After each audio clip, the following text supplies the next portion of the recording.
Now that we don't have so many days left until Sukkot, we have to speak about some of the dinim of Sukkah and Ulav. With regards to Sukkah, Maran Zichron Livracha writes in Chazon Ovadia, Sukkot, that the walls of the Sukkah have to be firm and not flappy. That's why he was a very, very big opponent of fabric Sukkot, because anytime there's even a regular wind, they flap in even a regular breeze, and that's a problem. Those kinds of walls are pasul. Many other great Geonim concur. Agan of Shlomo Zalman Auerbach, Agan of Moshe Feinstein. They all write the fact that they're on the market doesn't mean anything. Therefore, such walls are pasul. There are things that a person can do in order to make those walls kasher, in spite of the fact that they're made out of fabric. For instance, if a person takes 3 plywoods, it has to be approximately 81 centimeters or about 32 inches high. You put it on 3 sides, you drill it in. I don't care now that the walls are made out of fabric, because the halachic walls are that of the plywood. That's one way to be machshir the sukkah. If that's not practical, a person can't do that. The other thing you can do is you can make lavud straps or rope, which means, listen very carefully, this is a halachic technique. The way to do it is as follows.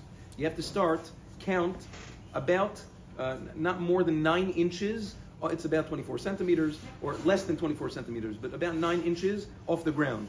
You make a rope or a strap tight from one pole to another. Don't go all around all 3 walls, because then it's not going to be so tight.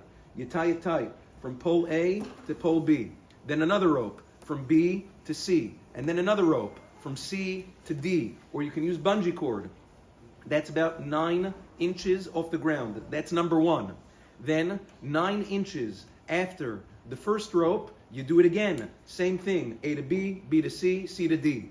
Then 9 inches later, you do the same thing until you keep on doing it until you hit approximately 32. If you're going by 9, so you're going to hit 36. Until you hit that, those ropes, those bungee cords, those straps, when they're tight, those will be your walls. And even if you didn't have the fabric flappy material, it would still be kasher, even though it's not touching the schach, because the walls of the sukkah do not need to touch the schach because of another halachic thing called god asik, that the walls, once they're 10 tefachim high, they go up, and it's considered as if they touch the schach. So that's with regards to that. You can take a sukkah that sometimes is sold, and it can be pasul lemehadrin, mamash pasul, and with very minimal investment and effort, you can make it kasher lemehadrin in one of the ways that we spoke about Yom Tov.